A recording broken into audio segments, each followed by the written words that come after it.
Hi, this is Marlene. I thought I'd kind of reminisce for a little bit. With all these things in the election going on, now that it's over, I was thinking back a little and wondering when I became a conservative, because I wasn't always that way.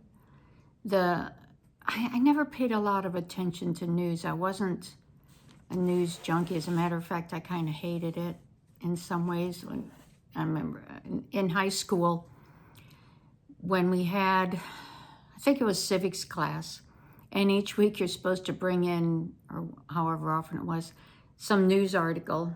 Oh my gosh, that to me was the worst thing in the world. I would look for the most mundane, easy news article, and this was from newspapers, news article I could come up with, and even that I couldn't stand. Not my thing. Politics, not my thing. News, not my thing. History, nope.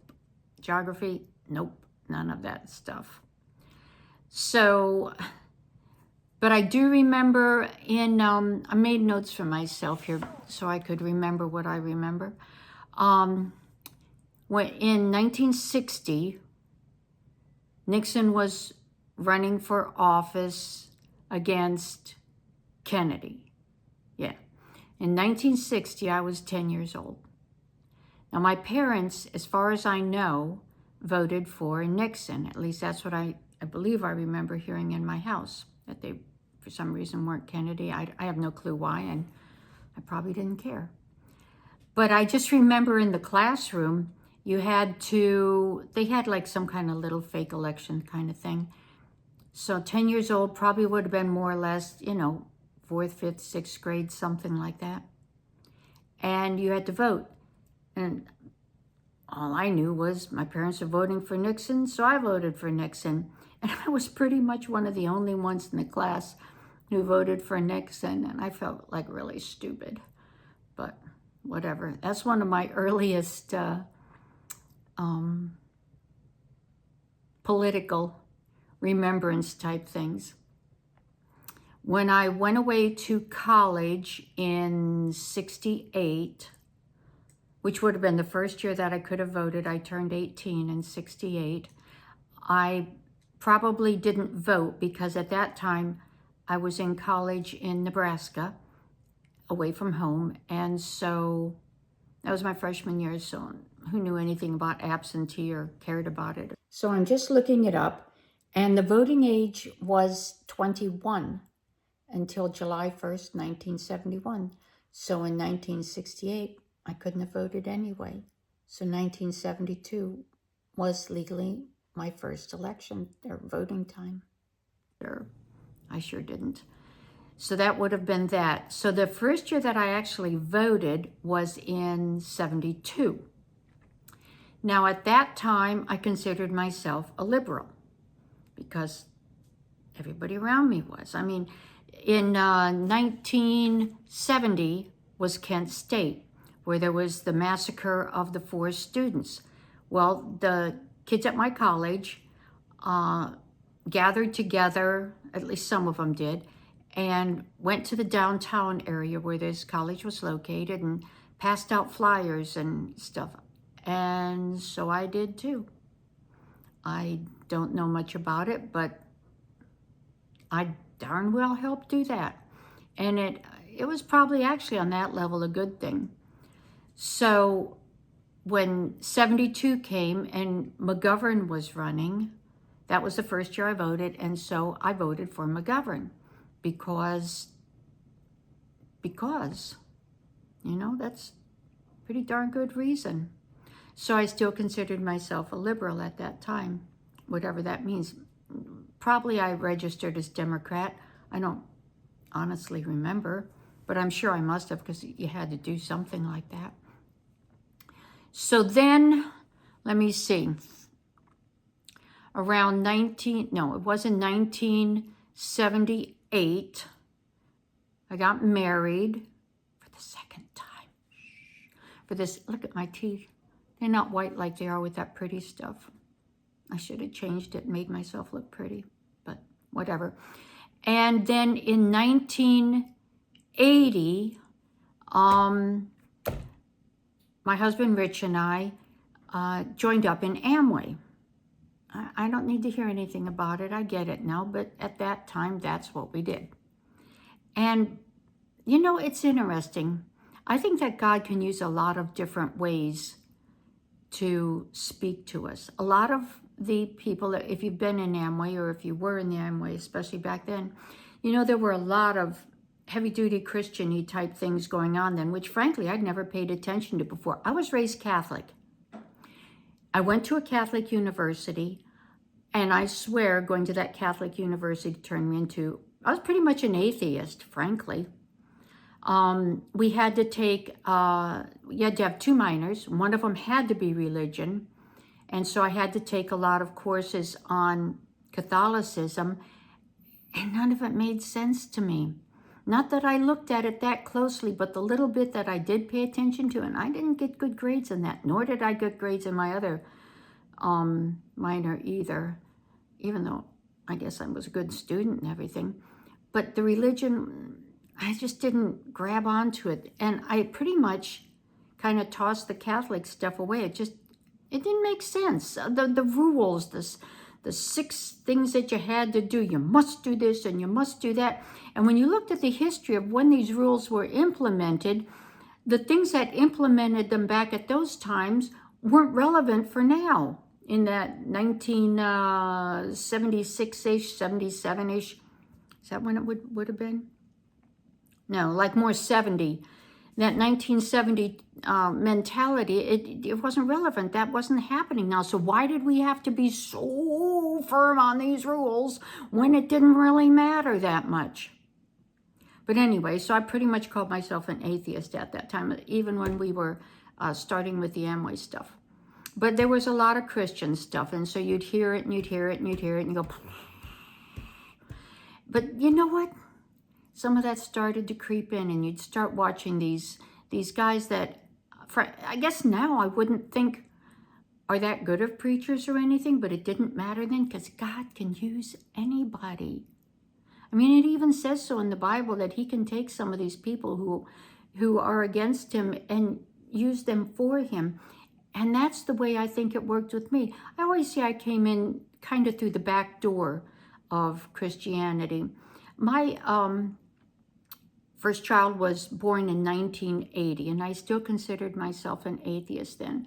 Then I had another one in 81, and then another one in 84. And so you're sitting there and you're nursing these babies, and the TV's on, and that was before there were a lot of remote controls, especially ones that weren't wired. So if you wanted to change the channel, you had to get up and do it. And I'm sitting there nursing a baby, or lying there nursing a baby, whichever it happened to be at the moment. I'm not going to change the channel. Guess what starts coming on? 700 Club. So I watch it. And then what was that one with that couple? Oh my gosh, I should have made a note of it. With Tammy Baker. Oh, what was it called? You know which one I'm talking about. I'll think of it in a second. But anyway, I watched that one. And, you know, you start watching these things and you hear these stories and you start watching it. And then you hear other stories and you hear other people talking about it. And little by little, these preachers, and there were several others too, Robert Schuller, and there are a couple others. I'm just drawing a blank on their names right now. Little by little, they creep into you. And then there was one point, for some reason, I called up, was it 700 Club or something? Because, they do these prayer things and a lot of times I turn it off or tune it out. But then one time you kind of say it in your mind a little bit, and you go, did that work? Is that what it is? And then they do another one, you go, am I a Christian now, or is that how it works? And I mean, if I did it once, I did it probably 50 times in my brain, and I never had a lightning bolt moment where it was just like, oh my gosh, I'm a freaking Christian now, I believe, yay. It was never like that for me.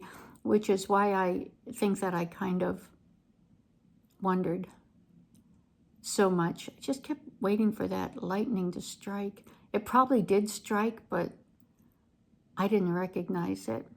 So anyway, at some point, I called up one of those things. Oh, PTL, that was it, with Jim and Tammy Baker. I like that one because if you sent them money, they would send you something back. Like they had these, I think they were little dolls that you got, one, actually nice sized dolls. So I remember sending money so I could get one of those dolls for my daughter. And I always wanted to go to their thing that was like supposed to be equivalent to Disneyland. I can't remember what it was called, but whatever. But that shut down before I ever got a chance to go there.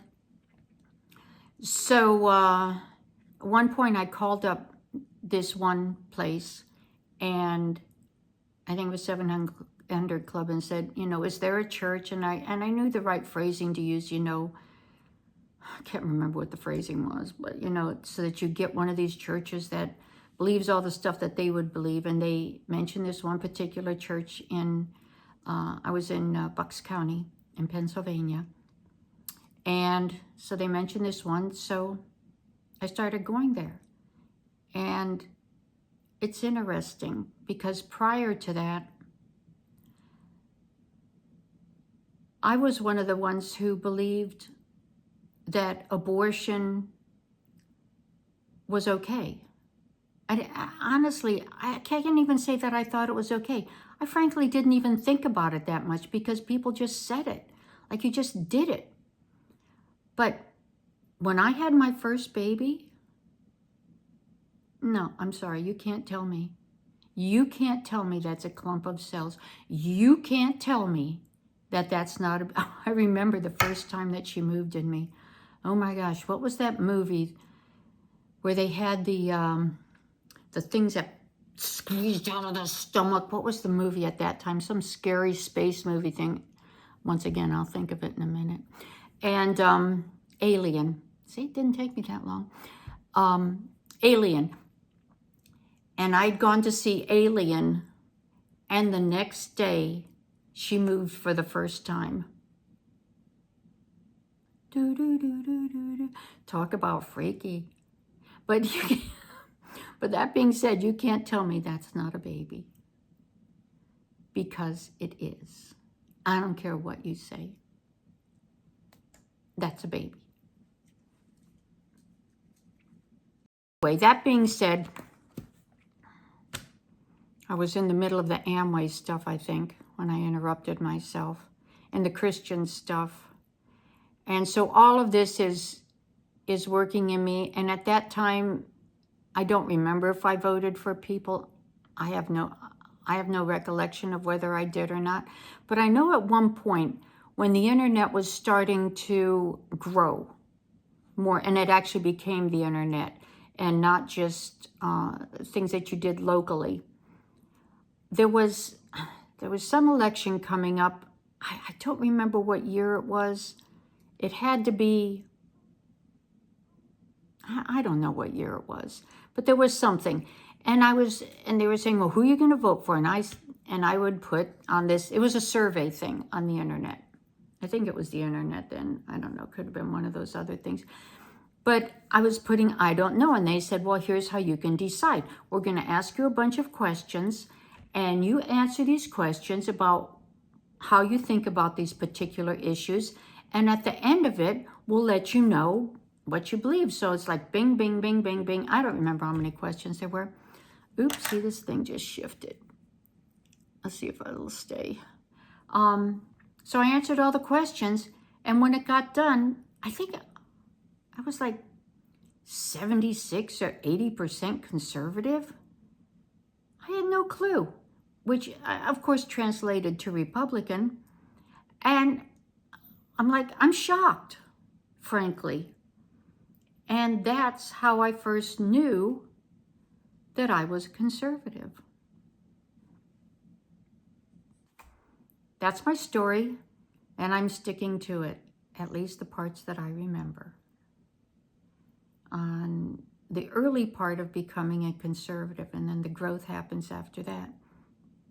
You know, it's kind of interesting using terms like woke and awake. It took me a while to figure those out. Red and blue. Which freaking one was I? Left, right? I don't know. It took me forever to remember all those terms. I get it now. You know, so that's it. This is Marlene. Bye-bye.